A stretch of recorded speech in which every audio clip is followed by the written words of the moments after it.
अस्सलाम वालेकुम, welcome to तानीज़ world. मैं खैरियत से और उम्मीद करती हूँ कि आप भी खैरियत से होंगे। तो दूसरा रोज़ा बहुत बहुत मुबारक हो। आज का आगाज़ हो रहा है सुबह सुबह यानी कि 7:30 बजे। तो एक्चुअली ऑफ़िस की जो टाइमिंग्स है ना वो चेंज हो गए हैं, तो अभी मेरे पास तैयार होके काफ़ी ज़्यादा टाइम होता है। और क्योंकि शानज़े को सुबह स्कूल जाना होता है तो उसकी वजह से टाइम पे ही उठना होता है, तो कोई फ़ायदा नहीं हुआ है कि ऑफ़िस लेट आवर्स पे हो गए। वैसे आज शानज़े का होम लर्निंग था, बिकॉज़ रोडों पे पानी इतना जमा हो गया है, वो बारिश की वजह से, आपको पता होगा। तो बस ये घर से आज पढ़ रही थी। अब मैं निकल गई थी अपने ऑफ़िस के लिए और आज रास्ते में कोई इतनी ज़्यादा फ़ॉग थी, मगर मेरा तो अभी भी दिल कर रहा था या अल्लाह दोबारा से वही बारिश हो जाए और मज़ा आ जाए। वैसे अभी जो शुरू के रोज़े हैं ना, इसमें फिर भी थोड़ी बहुत एनर्जी है, वो आहिस्ता आहिस्ता एनर्जी आपकी ना जाने लगती है। हाँ, तो मैं बिल्कुल, मुझे ना ग्रोसरी का टाइम ही नहीं मिला था क्योंकि वीकेंड पे बारिशें हो गई थी। तो मेरे ऑफिस के पास एक ग्रोसरी है, मैंने कहा यार थोड़ी बहुत ग्रोसरी आज के लिए तो ले लूँ, क्योंकि पहला रोज़ा तो अम्मी के साथ खोल लिया था, अब आज घर पे ही तैयारी करनी थी। तो मैं फ्रूट्स और जो छोटी मोटी चीज़ें होती हैं वो तो यहीं लेने आ गई थी ऑफिस के पास जो ग्रोसरी है। भाई मैंने सुना था कि फ्रूट्स पे ना आग लगती है, आज मैंने वाकई अपनी देख लिया। लाइक लिटरली इतने महंगे फ्रूट्स। अब ये शायद मैं फील कर रही हूँ या आप लोगों के साथ भी यही हो रहा है, मुझे कमेंट्स में ज़रूर बताइएगा। मतलब मैंने इतना सा फ्रूट लिया है और मुझे 53 दिरहम्स का पड़ा। मैं तो यार भाई सोच में ही डूब गई। एंड यस, ये भी नहीं आया था मेरे घर में। जब ये नहीं आता ना तो मुझे लगता है बस भाई रमज़ान नहीं आए। एक्चुअली ना मैं रूह अफ़ज़ा ना पीऊँ ना तो मुझे रमज़ान वाली फीलिंग ही नहीं आती। हाँ, तो बस ये घर जाते हुए मेरी बस एनर्जी लेवल बिल्कुल ही लो हो जाता है, क्योंकि 3 बजे तक ना बस ऐसे लगता है कि बस घर जाओ और सो जाओ। मगर अगर आप घर पे गए और सो गए तो बाकी के काम रह जाते हैं। मगर मेरी कोशिश होती है कि मैं थोड़ा बहुत तो सो जाऊं। अच्छा, घर पे आके ना मुझे सब बर्दाश्त हो जाता है, मगर गंदा घर नहीं बर्दाश्त होता। मतलब चादर भी ख़राब हो ना तो बस मेरा दिल अजीब सा हो जाता है। फिर मैं सोचती हूँ कि नहीं, पहले यही करूँगी फिर कोई और काम करूँगी। लाइक कितना भी मेरे सर में दर्द हो। एंड मैंने शानज़े को सोते हुए देखा, फिर मैंने कहा नहीं यार, पहले चादर वादर सही कर लूँ और फिर जाके किचन में काम देखूँगी।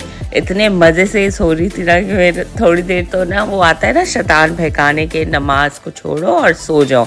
मगर मैंने कहा नहीं यार, पहले मैं नमाज पढ़ लूँ, वरना ऐसा ना हो कि मैं भी टोन हो जाऊँ।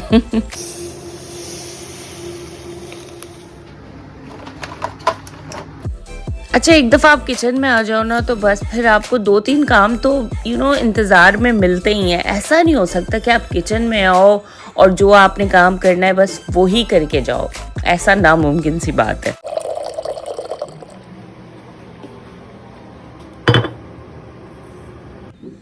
अच्छा, मेरी ये कोशिश होती है कि अगर मुझे सोना भी है या कुछ और काम भी करने हैं तो पहले ना मैं जूस बना के रख देती हूँ। और जूस बनाने से भी पहले मैं तुख्मलंगा रूह अफ़ज़ा में ज़रूर यूज़ करती हूँ। तो मेरा क्या होता है कि हफ्ते का ना ये जो तुख्मलंगा है भिगो के फ्रिज में रख दिया और रोज़ फिर जूस बनाने से पहले उसमें मिला लिया। तो मैं ये रख के आ गई थी ताकि वो पानी में थोड़े फूलने होते हैं ना, एटलीस्ट 15 मिनट तक। और फिर आके मैं शानज़े के पास लेटी और शानज़े को देख के मैंने कहा यार थोड़ी बहुत नींद हो ही जाए। अच्छा, यहाँ जो है ना, आपने अपनी नींद पे ज़रा काबू रखना है, बस लंबे नहीं सो जाना।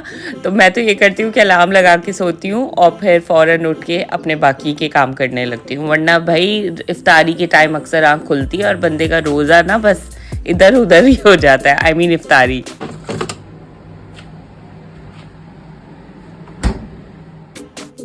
अच्छा, अगर आप लोगों को भी मेरी तरह वाटरमेलन बहुत पसंद है, मुझे तो खैर वैसे भी बहुत पसंद है, मगर इफ्तार में तो लोग खाते ही खाते हैं।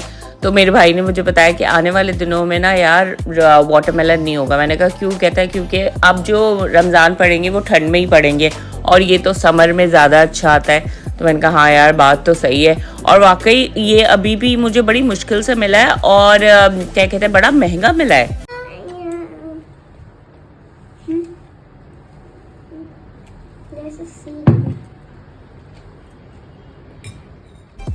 यहाँ शानज़ मैडम की एक फ्रेंड आई हुई थी, आई मीन हमारी पड़ोसी की बच्ची, तो उसके साथ बैठ के वो वाटरमेलन खा रही थी और मेरा पार्सल भी आ गया था। अब ये पार्सल इंशाल्लाह मैं कल वाले रोज़े में आपको दिखाऊंगी, क्योंकि अभी टाइम नहीं है, जल्दी जल्दी मैंने फ्रूट चाट और सब करना है। अच्छा हाँ, फ्रूट चाट में मैं तो ना हनी मिलाती हूँ। आप लोग में से कौन कौन हनी मिलाता है? यार चीनी ना मुझे लगता है कि बहुत ही ख़राब होती है ऑब्वियसली, तो मैंने काफ़ी टाइम से चीनी मिलाना छोड़ ही दी है।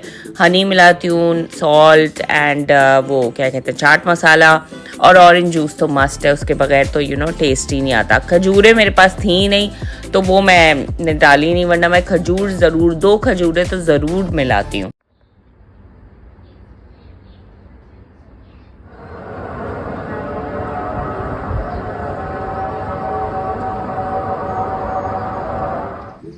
माशाल्लाह अज़ान हो गई थी और रोज़ा खुलने का टाइम भी हो गया था। बस फिर मैंने टेबल सजाई। टेबल सजाने में ना मुझे बड़ा मज़ा आता है, प्यारी लगती है सज सज के जैसे लग रहा है जैसे दुल्हन सजाई मैंने। खैर इफ्तार की टेबल दुल्हन से क्या कम होती है। तो बस फिर यहाँ रोज़ा खुलने की तैयारी हो रही थी।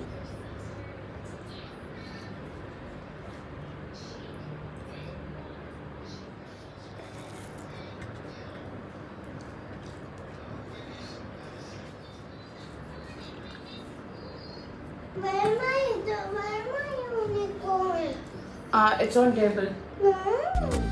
और वो कहावत बिल्कुल सही है कि बच्चों को अपने सारे काम तभी याद आते हैं जब माँ खाना खा रही होगी। तो शानज़े के साथ भी यही हुआ।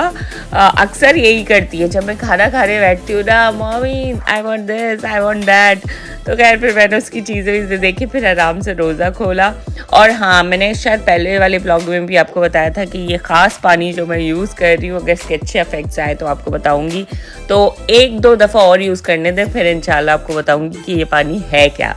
तो मैंने फिर उसके बाद नाइट रूटीन करी और शानज़े के हाँ कल स्कूल जाना था, वो भी कपड़े भी प्रेस करे और फिर ये सब कर वर के ना, तो फिर मैं सोचती हूँ कि अब बैठ के अपनी चना चाट सॉरी फ्रूट चाट इंजॉय करूँ, क्योंकि फ्रूट चाट ऐसी होती है ना उस वक्त खाई नहीं जाती, इतनी सारी चीज़ें टेबल पे होती हैं, कल भी बात मैंने बोली थी। तो बस फिर आराम से बैठ के जब आप खाओ ना तो अच्छा लगता है। खैर रमज़ान में हम मूवीज़ और ये सब तो नहीं देखते, तो मैं कोई रिलीजियस चीज़ लगा लेती हूँ और फिर आराम से बैठ के अपनी चाट एंजॉय करती हूँ।